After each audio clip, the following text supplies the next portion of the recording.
ನಮಸ್ಕಾರಗಳು. ನಾನು ನಜೀರ್ ಅಹಮದ್ ಚೋರ್ಗಸ್ತಿ, DMS ನ್ಯೂಸ್ಗೆ ಸ್ವಾಗತ.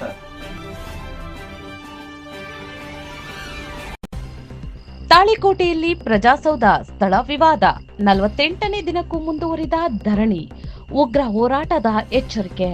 ತಾಳಿಕೋಟೆ ತಾಲೂಕಿನ ಮೇಲೇಶ್ವರ ಗ್ರಾಮದ ಸಮೀಪ ಪ್ರಜಾಸೌಧ ಕಟ್ಟಡ ನಿರ್ಮಾಣಕ್ಕೆ ಗುರುತಿಸಲಾದ ಸ್ಥಳವನ್ನ ವಿರೋಧಿಸಿ ತಾಳಿಕೋಟೆ ತಾಲೂಕು ಹೋರಾಟ ಸಮಿತಿಯಿಂದ ನಡೆಯುತ್ತಿರುವ ಧರಣಿ ಸತ್ಯಾಗ್ರಹವು ಇಂದು 48ನೇ ದಿನಕ್ಕೆ ಕಾಲಿಟ್ಟಿದೆ. ಪಟ್ಟಣದಿಂದ ಸುಮಾರು 4-5 ಕಿಲೋಮೀಟರ್ ದೂರದಲ್ಲಿರುವ ನಿರ್ಜನ ಪ್ರದೇಶದಲ್ಲಿ ಪ್ರಜಾಸೌಧ ನಿರ್ಮಿಸಲು ತಾಲೂಕು ಆಡಳಿತ ತೆಗೆದುಕೊಂಡಿರುವ ನಿರ್ಧಾರಕ್ಕೆ ಸಾರ್ವಜನಿಕರಿಂದ ತೀವ್ರ ವಿರೋಧ ವ್ಯಕ್ತವಾಗಿದೆ. ಈ ಸ್ಥಳದ ಆಯ್ಕೆಯಿಂದ ರೈತರು, ವೃದ್ಧರು, ಮಹಿಳೆಯರು, ವಿದ್ಯಾರ್ಥಿಗಳಿಗೆ ಹಾಗೂ ಸಾಮಾನ್ಯ ನಾಗರಿಕರಿಗೆ ಅನಾನುಕೂಲ ಉಂಟಾಗಲಿದೆ ಎಂದು ಹೋರಾಟಗಾರರ ಪ್ರಮುಖ ಆರೋಪವಾಗಿದೆ. ಹೋರಾಟ ಸಮಿತಿಯ ಸಹ ಕಾರ್ಯದರ್ಶಿ ಮಹೇಶ್ ಚಲವಾದಿ ಮಾತನಾಡಿ, ಕಳೆದ ಹಲವು ದಿನಗಳಿಂದ ಶಾಂತಿಯುತವಾಗಿ ಧರಣಿ ನಡೆಯುತ್ತಿದ್ದರೂ ಸ್ಥಳೀಯ ಶಾಸಕರು ಹಾಗೂ ಜಿಲ್ಲಾ ಉಸ್ತುವಾರಿ ಸಚಿವರು ಸ್ಥಳಕ್ಕೆ ಭೇಟಿ ನೀಡದಿರುವುದು ಹಲವು ಅನುಮಾನಗಳಿಗೆ ಕಾರಣವಾಗಿದೆ ಎಂದು ಆಕ್ರೋಶ ವ್ಯಕ್ತಪಡಿಸಿದರು. ತಾಲೂಕಿನ ಎಲ್ಲ ಸಮಾಜದ ಮುಖಂಡರು, ಸಂಘ ಸಂಸ್ಥೆಗಳು ಹಾಗೂ ಸಾರ್ವಜನಿಕರು ನಿರಂತರವಾಗಿ ಹೋರಾಟ ನಡೆಸುತ್ತಿದ್ದರೂ ಅಧಿಕಾರಿಗಳ ನಿರ್ಲಕ್ಷ್ಯ ಸ್ಪಷ್ಟವಾಗಿ ಕಾಣುತ್ತಿದೆ ಎಂದು ಅವರು ಹೇಳಿದರು. ಹೋರಾಟಗಾರರು, ಅಧಿಕಾರಿಗಳು ಸಮಸ್ಯೆಯನ್ನ ಆಲಿಸದೆ ಹೋರಾಟವನ್ನ ಹತ್ತಿಕ್ಕಲು ಪ್ರಯತ್ನಿಸುತ್ತಿದ್ದಾರೆ ಎಂದು ಆರೋಪಿಸಿದ್ದಾರೆ. ತಕ್ಷಣವೇ ಸರ್ಕಾರ ಹಾಗೂ ಸಂಬಂಧಪಟ್ಟ ಅಧಿಕಾರಿಗಳು ಸ್ಥಳಕ್ಕೆ ಭೇಟಿ ನೀಡಿ ನ್ಯಾಯಯುತ ನಿರ್ಧಾರ ಕೈಗೊಳ್ಳಬೇಕೆಂದು ಒತ್ತಾಯಿಸಿದ್ದಾರೆ. ಸಮಸ್ಯೆಗೆ ಶೀಘ್ರ ಪರಿಹಾರ ದೊರೆಯದಿದ್ದಲ್ಲಿ ಮುಂದಿನ ದಿನಗಳಲ್ಲಿ ಉಗ್ರ ಹೋರಾಟಕ್ಕೆ ಮುಂದಾಗುವುದಾಗಿ ಹೋರಾಟ ಸಮಿತಿ ಎಚ್ಚರಿಕೆ ನೀಡಿದೆ. ಈ ಸಂದರ್ಭದಲ್ಲಿ ಹೋರಾಟ ಸಮಿತಿಯ ಅಧ್ಯಕ್ಷ ದಶರಥ್ ಸಿಂಗ್ ಮನ್ಗೋಳಿ, SB ಕಟ್ಟಿಮನಿ, RS ಪಾಟೀಲ್ ಕುಚಬಾಳ, ಮುತ್ತಪ್ಪ ಚಮ್ಲಾಪುರ್, ಕಾಶಿನಾಥ್ ಮುರಾಳ್, ಮಾಸೂಮ್ ಸಾಬ್ ಕೆಂಬಾವಿ, ಮುರ್ಗೆಪ್ಪ ಸರ್ಶೆಟ್ಟಿ, ಮಹಾದೇವಿ ಬಳಗನೂರು, ಶಾಕುಂತಲಾ ಕಾವೇರಿ ಕಟ್ಟಿಮನಿ, ಸುಮಂಗಲಾ ಪಾಟೀಲ್ ಮತ್ತು ಎತ್ಸೂರ್ ಮೈನು ಬೇಪಾರಿ, ಪರಶುರಾಮ್ ತಂಗಡಗಿ, ನಾಗೇಶ್ ಕಟ್ಟಿಮನಿ, ದೇವೇಂದ್ರ ಆದಿಮನಿ, ವಿಜಯ್ ಸಿಂಗ್ ಅಜೇರಿ, ರಾಮಣ್ಣ ಕಟ್ಟಿಮನಿ, ಪ್ರಭುಗೌಡ ಪಾಟೀಲ್ ಬಳಗನೂರ್, ಸಂಜು ಬಂದೆನಾಳ್ ಹಾಗೂ ಕಳಕೂಸ ರಂಗ ರೇಂಜ್, ಸುರೇಶ್ ಅಜೇರಿ, ಮಹೇಂದ್ರಕರ್, ಮಹೇಶ್ ಚಲವಾದಿ ಹಾಗೂ ಪ್ರಕಾಶ್ ಅಜೇರಿ, ಮುದ್ಕಪ್ಪ ಬಡ್ಗೇರ್, ಸಿರಿಸ್ ಕುಮಾರ್ ಅಜೇರಿ, ಸುರೇಶ್ ಪುಲಸ್, ಅಮಿತ್ ಸಿಂಗ್ ಮನ್ಗೋಳಿ, ಮಲ್ಲು ಮೇಟಿ ಹಾಗೂ ಸದ್ದಾಂ ಹುಸೇನ್ ಬಿಳಗಿ ಸೇರಿದಂತೆ ಅನೇಕರು ಮುಖಂಡರು ಹಾಗೂ ನಾಗರಿಕರು, ಪಟ್ಟಣದ ಗಣ್ಯರು ಭಾಗವಹಿಸಿದ್ರು. ವರದಿ ನಜೀರ್ ಚೋರಗಸ್ತಿ, DMS ನ್ಯೂಸ್, ತಾಳಿಕೋಟೆ, ನಿಮ್ಮದೇ ಧ್ವನಿ. ತಾಳಿಕೋಟೆ ತಾಲೂಕಿನ ಎಲ್ಲ ನಾಗರಿಕ ಬಂಧುಗಳು ಸೇರಿ ತಾಳಿಕೋಟೆ ಪಟ್ಟಣದ ಪ್ರಮುಖ ಬೀದಿಗಳಲ್ಲಿ ಅರೆಬೆತ್ತಲೆ ಮೆರವಣಿಗೆಯೊಂದಿಗೆ ಈ ಒಂದು 50 ದಿನದ ಸತ್ಯಾಗ್ರಹವನ್ನ 24 ಗಂಟೆಗಳ ಕಾಲ ಅಹೋರಾತ್ರಿ ಸತ್ಯಾಗ್ರಹವನ್ನ ಮುಂದುವರಿಸ್ತಾ ಇದ್ದೀವಿ ಅಂತಕ್ಕಂಥ ಮಾತನ್ನು ಈ ಒಂದು ಹೋರಾಟದ ಪದಾಧಿಕಾರಿಗಳು ಒಂದು ತೀರ್ಮಾನವನ್ನು ಕೈಗೊಂಡಿದ್ದಾರೆ. ದಯಮಾಡಿ ಈ ಒಂದು ಹೋರಾಟಕ್ಕೆ ತಾವು ಸ್ಪಂದಿಸದೇ ಹೋದರೆ ಮುಂದಿನ ದಿನಮಾನಗಳಲ್ಲಿ ಮಾನ್ಯ ಜಿಲ್ಲಾಧಿಕಾರಿಗಳ ಕಚೇರಿ ಹಾಗೂ ಶಾಸಕರ ಕಚೇರಿಗೆ ಮುತ್ತಿಗೆ ಹಾಕುವಂತ ಪರಿಸ್ಥಿತಿ ಬರಬಹುದು ಅಂತಕ್ಕಂಥ ಮಾತನ್ನು ಕೂಡ ನಾನು ಈ ಸಂದರ್ಭದಲ್ಲಿ ಹೇಳ್ತಾ ಇದ್ದೀನಿ. ದಯಮಾಡಿ ಅದು ಯಾವುದೇ ಒಂದು ಅಹಿತರ ಘಟನೆಗೆ ತಾವು ಆಸ್ಪದನೆ ಪಡೆದೆ ಮುಂದಿನ ದಿನಮಾನಗಳಲ್ಲಿ ಆದಷ್ಟು ಬೇಗನೆ ಬಂದು ಈ ಒಂದು ತಾಳಿಕೋಟೆ ತಾಲೂಕು ಹೋರಾಟ ಸಮಿತಿಗೆ ಸ್ಪಂದನೆ ನೀಡಿ ತಾಳಿಕೋಟೆ ಜನತೆಯ ಎಲ್ಲ ಸಮುದಾಯದ ನಾಗರಿಕ ಬಂಧುಗಳಿಗೆ, ವೃದ್ಧರಿಗೆ, ಅಂಗವಿಕಲರಿಗೆ, ಮಹಿಳೆಯರಿಗೆ ಮತ್ತು ವಿದ್ಯಾರ್ಥಿನಿಯರಿಗೆ ಅನುಕೂಲವಾಗುವಂತೆ ತಾಳಿಕೋಟೆ ಪಟ್ಟಣದಲ್ಲಿ ಒಂದು ಪ್ರಜಾಸೌಧವನ್ನು ನಿರ್ಮಾಣ ಮಾಡ್ತೀರಿ ಅಂತಕ್ಕಂಥ ಭರವಸೆ ಕೂಡ ನಾವು ಇಟ್ಕೊಂಡಿದ್ದೀವಿ. ಹಾಗಾಗಿ ಈ ಒಂದು ಭರವಸೆಗೆ ತಾವು ಮನ್ನಿಸ್ತೀರಿ ಅಂತ ನಾನು ಭಾವಿಸಿದ್ದೀನಿ. ಇಷ್ಟೊತ್ತು ನನಗೆ ಮಾತನಾಡಕ್ಕೆ ಅವಕಾಶ ಮಾಡಿಕೊಟ್ರು. ಓಟ್ ಹಾಕಿ ನಿಮ್ಮನ್ನ ಗೆಲ್ಲಿಸಿಲ್ಲ. ಇವತ್ತು ಈ ತಾಳಿಕೋಟೆ ತಾಲೂಕು ಹೋರಾಟ ಸಮಿತಿಯಲ್ಲಿ ಇರ್ತಕ್ಕಂಥ ಪ್ರತಿಯೊಬ್ಬರು ಕೂಡ ನಿಮ್ಮ ಗೆಲುವಿಗಾಗಿ ಶ್ರಮವನ್ನ ಪಟ್ಟಿದ್ದಾರೆ. ಇವತ್ತು ಎಷ್ಟೋ ಜನ ಈ ಒಂದು ಕಾಂಗ್ರೆಸ್ ಪಕ್ಷದಲ್ಲಿ ಹಗಲು ರಾತ್ರಿ ಅನ್ನದೆ ತಮ್ಮ ಗೆಲುವಿಗಾಗಿ ತಮ್ಮ ಶ್ರಮವನ್ನ ಪಟ್ಟಿದ್ದಾರೆ. ಈ ತಾಲೂಕಿನ ಜನ ನಿಮ್ಮಲ್ಲಿ ಭರವಸೆನ ಇಟ್ಟಿದ್ದಾರೆ. ಕೇವಲ ನಿಮ್ಮ ಹಿಂಬಾಲಕರು ಇವತ್ತಿನವರೆಗೆ 35-40 ವರ್ಷಗಳ ಕಾಲ ತಾವು ರಾಜಕೀಯದಲ್ಲಿ ನಿಮ್ಮದೇ ಆದಂತಹ ಒಂದು ಘನತೆ ಗೌರವವನ್ನು ಹೊಂದಿರುತ್ತೆ. ನಿಮ್ಮದೇ ಒಂದು ರಾಜಕೀಯ ಕ್ಷೇತ್ರದಲ್ಲಿ ಒಂದು ಛಾಪನ್ನು ಮೂಡಿಸಿದಿರಿ. ಇವತ್ತಿನವರೆಗೆ ತಾಳಿಕೋಟೆ ತಾಲೂಕಿನ ಜನ ನಿಮ್ಮ ಹೆಸರಿಗೆ, ನಿಮ್ಮ ಘನತೆ ಗೌರವಕ್ಕೆ ಧಕ್ಕೆ ತರುವಂತ ಕೆಲಸ ಯಾವತ್ತೂ ಮಾಡಿಲ್ಲ, ಮುಂದೆ ಕೂಡ ಮಾಡುವುದಿಲ್ಲ ಅಂತಕ್ಕಂಥ ಭರವಸೆ ಇದೆ. ಆದ್ರೆ ಕೆಲವು ಜನ ನಿಮ್ಮ ಹಿಂಬಾಲಕರು ಇಲ್ಲ ಸಲ್ಲದ ಹೇಳಿಕೆಗಳನ್ನ ಕೊಟ್ಟು ಬೇರೆ ಯಾವುದೋ ವಿಷಯಗಳನ್ನ ನಿಮ್ಮ ಗಮನಕ್ಕೆ ತಂದು ಇದರ ಉದ್ದೇಶ ಏನಿದೆ ಅಂತ ಅದನ್ನು ಸರಿಯಾಗಿ ನಿಮಗೆ ತಿಳಿಸಿದ್ದೇನೆ. ನಿಮ್ಮ ಹಿಂಬಾಲಕರು ಇವತ್ತು ನಿಮ್ಮ ಹೆಸರಿಗೆ ಧಕ್ಕೆ ತರುವಂತ, ಕಪ್ಪು ಚಿಕ್ಕೆ ತರುವಂತ ಒಂದು ಕೆಲಸ ಮಾಡ್ತಾ ಇದ್ದಾರೆ. ದಯಮಾಡಿ ಅಂತವರನ್ನ ತಾವು ದೂರದಲ್ಲಿಟ್ಟು ಅತಿ ಸೂಕ್ಷ್ಮವಾಗಿ ಈ ಒಂದು ಹೋರಾಟದ ಉದ್ದೇಶ ಏನಿದೆ, ಯಾರಿಗೋಸ್ಕರ, ಯಾತಕ್ಕೋಸ್ಕರ ಈ ಒಂದು ಹೋರಾಟವನ್ನ ಹಮ್ಮಿಕೊಂಡಿದ್ದಾರೆ, ಈ ಸತ್ಯಾಂಶ ಏನಿದೆ ಇದರಲ್ಲಿ, ಈ ಒಂದು ಹೋರಾಟ ತಾಳಿಕೋಟೆ ಪಟ್ಟಣದಲ್ಲಿ ಒಂದು ಪ್ರಜಾಸೌಧವನ್ನ ನಿರ್ಮಾಣವಾದ್ರೆ ಜನಗಳಿಗೆ ಅನುಕೂಲವಾಗುತ್ತಿದೆ ಅಂತ ನೀವು ಸೂಕ್ಷ್ಮವಾಗಿ ಅದನ್ನು ಪರಿಗಣಿಸಿ ಈ ಒಂದು ಹೋರಾಟದ ಬೇಡಿಕೆ ಏನಿದೆ ಆ ಹೋರಾಟದ ಬೇಡಿಕೆಯನ್ನ ಆದಷ್ಟು ಬೇಗನೆ ಈಡೇರಿಸಿ ಈ ಒಂದು ತಾಲೂಕಿನ ಜನತೆಗೆ ಹೆಮ್ಮೆಯ ಶಾಸಕರಾಗಿ,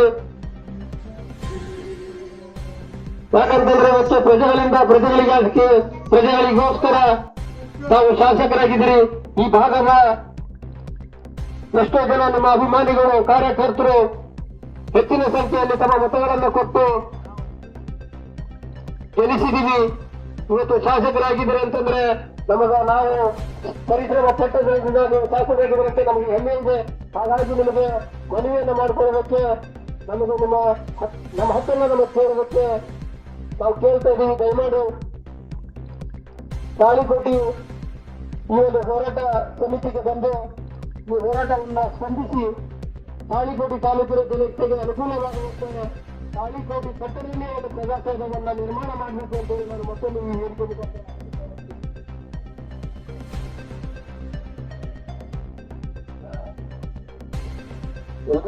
ಹಾಗೆ ಇವರು ತಾಲೂಕು ಪಟ್ಟಣದಲ್ಲಿ ಪ್ರಜಾಸೌಧವನ್ನ ನಿರ್ಮಾಣ ಮಾಡಬೇಕಾಗಿರ್ತಕ್ಕಂಥ ಒಂದು ಪ್ರಜಾಸೌಧವನ್ನ ತಾಲೂಕೋಟೆ ಪಟ್ಟಣದಿಂದ ಸುಮಾರು 4 ರಿಂದ 5 ಕಿಲೋಮೀಟರ್ ಇರತಕ್ಕಂಥ ವೈದ್ಯಕೀಯ ಗ್ರಾಮದ ಐತಿಹಾಸಿಕ ಒಂದು ಸ್ಥಳವನ್ನ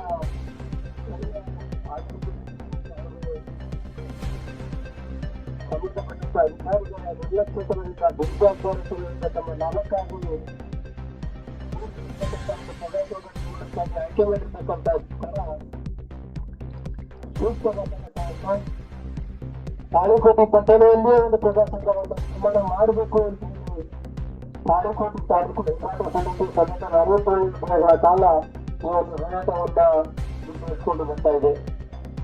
ನಾನು ಮೊದಲೇ ಹೇಳಿದ ಹಾಗೆ ಈ ಒಂದು ಹೋರಾಟ ಯಾರಾದರೂ ವ್ಯಕ್ತಿಯ ವಿರುದ್ಧ, ಒಂದು ಜಾತಿಯ ವಿರುದ್ಧ, ಒಂದು ಧರ್ಮದ ವಿರುದ್ಧ, ಒಂದು ಪಕ್ಷದ ವಿರುದ್ಧ ಹೋರಾಟವನ್ನ ಕೇವಲ ತಾಳಿಕೋಟೆ ತಾಲೂಕಿನ ಸಮಸ್ತ ನಾಗರಿಕ ಬಂಧುಗಳಿಗೆ, ರೈತರಿಗೆ, ಮಹಿಳೆಯರಿಗೆ, ಅಂಗವಿಕಲರಿಗೆ ಅನುಕೂಲವಾಗುವಂತೆ ತಾಳಿಕೋಟೆ ಪಟ್ಟಣದಲ್ಲಿಯೇ ಒಂದು ಪ್ರಜಾಸೌಧವನ್ನ ನಿರ್ಮಾಣ ಮಾಡಬೇಕು ಅನ್ನುವಂತ ಉದ್ದೇಶ ಮಾತ್ರಕ್ಕಾಗಿ ಈ ಒಂದು ಹೋರಾಟವನ್ನ ಹಮ್ಮಿಕೊಂಡಿದೆ ಅಂತಕ್ಕಂಥ ಮಾತನ್ನು ನಾನು ಈ ಸಂದರ್ಭದಲ್ಲಿ ಸ್ಪಷ್ಟೀಕರಿಸ್ತಾ ಇದ್ದೀನಿ. ಈ ಒಂದು ಹೋರಾಟ ಸಮಿತಿ ಸುಮಾರು ದಿನಗಳಿಂದ ತಾಳಿಕೋಟೆ ಪಟ್ಟಣದಿಂದ ಸುಮಾರು 4 ರಿಂದ 5 ಕಿಲೋಮೀಟರ್ ದೂರದಲ್ಲಿರ್ತಕ್ಕಂಥ ಏನು ಪ್ರಜಾಸೌಧ ಕಟ್ಟಡಕ್ಕಾಗಿ ಏನು ಜಾಗವನ್ನ ಆಯ್ಕೆ ಮಾಡಿದ್ರು ಅಂತ ತಿಳಿದು ಬಂತು. ಅವಾಗಿನಿಂದ ಇಲ್ಲಿವರೆಗೂ ಒಂದು ತಾಳಿಕೋಟೆ ತಾಲೂಕು ಹೋರಾಟ ಸಮಿತಿ ತಾಳಿಕೋಟೆ ಪಟ್ಟಣದಲ್ಲಿರ್ತಕ್ಕಂಥ ಎಲ್ಲ ಸಮುದಾಯದ ಹಿರಿಯ ಮುಖಂಡರು ಒಂದು ಸಮಿತಿಯನ್ನ ರಚನೆ ಮಾಡಿ ಆ ಸಮಿತಿಯ ಪದಾಧಿಕಾರಿಗಳು ಸೇರಿ ದೂರದಲ್ಲಿರ್ತಕ್ಕಂಥ ಪ್ರಜಾಸೌಧ ಆದರೆ ತಾಲೂಕಿನ ಜನತೆಗೆ ಅನಾನುಕೂಲವಾಗುತ್ತೆ. ಹಾಗಾಗಿ ತಾಳಿಕೋಟೆ ಪಟ್ಟಣದಲ್ಲಿ ಒಂದು ಪ್ರಜಾಸೌಧವನ್ನು ನಿರ್ಮಾಣ ಮಾಡಬೇಕು ಅಂತ ಹೇಳಿ ಸಂಬಂಧಪಟ್ಟಂತ ತಾಲೂಕು ಆಡಳಿತದ ಅಧಿಕಾರಿಗಳಿಗೆ, ಜಿಲ್ಲಾಡಳಿತ ಅಧಿಕಾರಿಗಳಿಗೆ, ಜಿಲ್ಲಾ ಉಸ್ತುವಾರಿ ಸಚಿವರಿಗೆ ಮತ್ತು ಶಾಸಕರಿಗೆ ಮೌಖಿಕ ಮತ್ತು ಲಿಖಿತ ರೂಪದಲ್ಲಿ ಹೋಗಿ ಅವರನ್ನ ಮನವಿ ಮಾಡಿಕೊಂಡು ಕೂಡ ಈ ಒಂದು ಸ್ಪಂದಿಸದೇ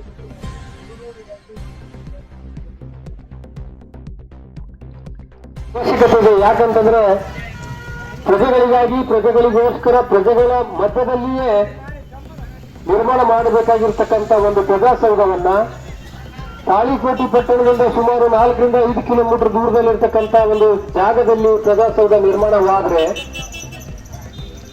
ತಾಳಿಕೋಟೆ ತಾಲೂಕಿನ ಜನತೆಗೆ, ರೈತರಿಗೆ, ಮಹಿಳೆಯರಿಗೆ, ಅಂಗವಿಕಲರಿಗೆ, ವಿದ್ಯಾರ್ಥಿನಿಯರಿಗೆ ಅನಾನುಕೂಲವಾಗುತ್ತೆ, ತೊಂದರೆಗಳಾಗುತ್ತೆ. ದೂರದಲ್ಲಿರ್ತಕ್ಕಂಥ ಪ್ರಜಾಸೌಧ ನಿರ್ಜನ ಪ್ರದೇಶ ಇರುವುದರಿಂದ ಯಾವುದೇ ವಾಹನದ ವ್ಯವಸ್ಥೆ ಇರುವುದಿಲ್ಲ. ಆ ಒಂದು ಪ್ರದೇಶ ಅಭಿವೃದ್ಧಿ ಪ್ರದೇಶವನ್ನು ಹೊಂದಿರೋದಿಲ್ಲ. ಬಸ್ಸಿನ ವ್ಯವಸ್ಥೆ ಇಲ್ಲದೆ ಇರೋದಕ್ಕೆ ತಾಲೂಕಿನ ಮಹಿಳೆಯರಿಗೆ ಮತ್ತು ವಿದ್ಯಾರ್ಥಿನಿಗೆ ಒಂದು ಸುರಕ್ಷಿತವಾದಂತಹ ಒಂದು ಸ್ಥಳವಲ್ಲದ ಕಾರಣ ಇವತ್ತು ಸಂಜೆ ಸಾಯಂಕಾಲ 4-5 ಗಂಟೆ ಆದರೆ ಈ ಕಚೇರಿಗಳ ಒಂದು ಮುಕ್ತಾಯದಲ್ಲಿ ಅಲ್ಲಿ ಜನಗಳ ಸಂಪರ್ಕ ಇರೋದಿಲ್ಲ. ಯಾವುದೇ ಮನೆಗಳು ಕೂಡ ನಿರ್ಮಾಣ ಆಗಿರೋದಿಲ್ಲ. ಹಾಗಾಗಿ ಆ ಒಂದು ಸ್ಥಳ ಅರಣ್ಯ ಪ್ರದೇಶದಲ್ಲಿ ಇರುವುದರಿಂದ ಒಂದು ಭದ್ರತೆ, ಒಂದು ಸುರಕ್ಷಿತವಾದಂತಹ ಸ್ಥಳ ಅಲ್ಲದ ಕಾರಣ ತಾಳಿಕೋಟೆ ಪಟ್ಟಣದಲ್ಲಿ ಒಂದು ಪ್ರಜಾಸೌಧವನ್ನ ನಿರ್ಮಾಣ ಮಾಡಬೇಕು ಅಂತ ಸತತ 47 ದಿನಗಳ ಕಾಲ ತಾಳಿಕೋಟೆ ತಾಲೂಕು ಹೋರಾಟ ಸಮಿತಿ ಒಂದು ಹೋರಾಟವನ್ನು ಹಮ್ಮಿಕೊಂಡಿದೆ. ಇದು ಯಾವ ಲಾಭಕ್ಕಾಗಿ, ಯಾವ ಸ್ವಾರ್ಥಕ್ಕಾಗಿ ಈ ಒಂದು ಹೋರಾಟವನ್ನು ಹಮ್ಮಿಕೊಂಡಿಲ್ಲ. ಕೆಲವು ಜನ ಈ ಹೋರಾಟದ ವಿರೋಧಿಗಳು ಇಲ್ಲ ಸಲ್ಲದ ಹೇಳಿಕೆಗಳನ್ನ ಕೊಟ್ಟು ಈ ಹೋರಾಟ ಹತ್ತಿಕ್ಕುವಂತ ಕೆಲಸ ಮಾಡ್ತಾ ಇದ್ದಾರೆ. ಈ ತಾಳಿಕೋಟೆ ಪಟ್ಟಣದಲ್ಲಿಯೇ ಏನು ಕೆಲವು ಜಾಗಗಳನ್ನ ಆಯ್ಕೆ ಮಾಡಿದರು. ಪ್ರವಾಸಿ ಮಂದಿರದ ಜಾಗ ಆಗಿರಬಹುದು, ಹಳೆಯ ಕೆಬಿ ಜಾಗ ಆಗಿರಬಹುದು, ಹಳೆಯ ಪುರಸಭೆ ಜಾಗ ಆಗಿರಬಹುದು, ಸರ್ಕಾರಕ್ಕೆ ಸಂಬಂಧಪಟ್ಟ ಕಂದಾಯ ಇಲಾಖೆಯ ಜಾಗ, ಗೌಂಟರ್ ಜಾಗ ಆಗಿರಬಹುದು. ಇದರಲ್ಲಿ ಯಾವುದಾದ್ರೂ ಒಂದನ್ನ ತಾವು ತೀರ್ಮಾನ ಮಾಡಿ ಅದೇ ಜಾಗದಲ್ಲಿ ಒಂದು ಪ್ರಜಾಸೌಧವನ್ನ ನಿರ್ಮಾಣ ಮಾಡಬೇಕು. ಇವತ್ತು ಜನಗಳ ತೀರ್ಮಾನ ಮಾಡ್ತಾರೆ. ಮಾನ್ಯ ಶಾಸಕರು ನಾನು ಈ ಮೂಲಕ ತಮ್ಮಲ್ಲಿ ವಿನಂತಿಯನ್ನು ಮಾಡಿಕೊಳ್ತೇನೆ. ಇವತ್ತು ನಿಮ್ಮ ಹಿಂಬಾಲಕರ ಮಾತು ಕೇಳಿ ದೂರದಲ್ಲಿರ್ತಕ್ಕಂಥ ಅವರ ಲಾಭಕ್ಕಾಗಿ, ಅವರ ಸ್ವಾರ್ಥಕ್ಕಾಗಿ ದೂರದಲ್ಲಿರ್ತಕ್ಕಂಥ ಒಂದು ಪ್ರಜಾಸೌಧವನ್ನ ನಿರ್ಮಾಣ ಮಾಡಬೇಕೆಂದು ನಿರ್ಧಾರ ಕೈಗೊಂಡಿದ್ದೀರಿ. ದಯಮಾಡಿ ತಾಲೂಕಿನ ಜನಸಾಮಾನ್ಯರಿಗೆ ಒಂದು ಸಭೆ ಕರೆದು ಆ ಸಭೆಯಲ್ಲಿ ತಾವು ಚರ್ಚೆಯನ್ನ ಮಾಡಿದ್ರೆ ಇವತ್ತು ಜನಗಳ ತೀರ್ಮಾನ ಮಾಡ್ತಾರೆ.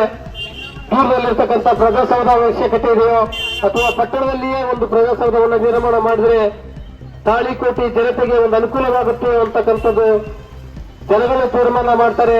ಅದೇ ರೀತಿ ಈ ಹೋರಾಟವನ್ನು ಕೂಡ ಸ್ವಾರ್ಥತೆ ಇದೆಯೋ, ಏನು ತಮ್ಮ ಲಾಭಕ್ಕಾಗಿ ಒಂದು ಹೋರಾಟವನ್ನು ಹಮ್ಮಿಕೊಂಡಿದೆಯೋ, ಇಲ್ಲ ಅವರ ಸ್ವಾರ್ಥಕ್ಕಾಗಿ ದೂರದಲ್ಲಿರ್ತಕ್ಕಂಥ ಪ್ರಜಾಸೌಧವನ್ನು ನಿರ್ಮಾಣ ಮಾಡ್ತಾ ಇದ್ದಾರೆ ಅಂತಕ್ಕಂಥದ್ದನ್ನು ಜನಗಳೇ ತೀರ್ಮಾನ ಮಾಡ್ತಾರೆ. ಇವತ್ತಿನವರೆಗೂ 47 ದಿನಗಳಾದರೂ ಕೂಡ ತಾಳಿಕೋಟೆ ತಾಲೂಕು ಹೋರಾಟ ಸಮಿತಿ ಮತ್ತು ತಾಲೂಕಿನ ಸಮಸ್ತ ಎಲ್ಲ ನಾಗರಿಕ ಬಂಧುಗಳು, ಈ ಭಾಗದ ಶಾಸಕರು, ನಮ್ಮ ಹೆಮ್ಮೆಯ ಶಾಸಕರು ಈ ಒಂದು ಹೋರಾಟಕ್ಕೆ ಆಗಮಿಸಿ ಈ ಒಂದು ಹೋರಾಟಕ್ಕೆ ಸ್ಪಂದಿಸ್ತಾರೆ ಅಂತ ಒಂದು ಆತ್ಮವಿಶ್ವಾಸದಿಂದ, ಒಂದು ಗೌರವದಿಂದ ಇವತ್ತು ನಾವು ಕಾಯ್ತಾ ಇದ್ದೀವಿ. ಇದುವರೆಗೂ ತಾವು ಈ ಒಂದು ಹೋರಾಟಕ್ಕೆ ಬಂದು ಸ್ಪಂದನೆ ಮಾಡದೇ ಇರೋದು ಇಡೀ ತಾಲೂಕಿನ ಜನತೆಗೆ ನೋವು ತಂದಿದೆ. ಶಾಸಕರೇ, ದಯಮಾಡಿ ನಾನು ಈ ವೇದಿಕೆ ಮುಖಾಂತರ ನಾನು ಮತ್ತೊಮ್ಮೆ ನಿಮಗೆ ಮನವಿಯನ್ನ ಮಾಡ್ಕೊಳ್ತಾ ಇದ್ದೀನಿ. ಕೇಳಿರ್ತಕ್ಕಂಥ 48ನೇ ದಿನದ ಈ ಒಂದು ಹೋರಾಟ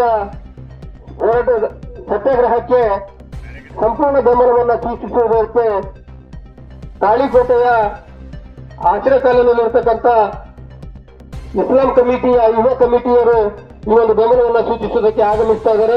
ಅವರಿಗೆ ನಾನು ಮುಂಚಿತವಾಗಿ ಸ್ವಾಗತವನ್ನು ಬಯಸ್ತೇನೆ.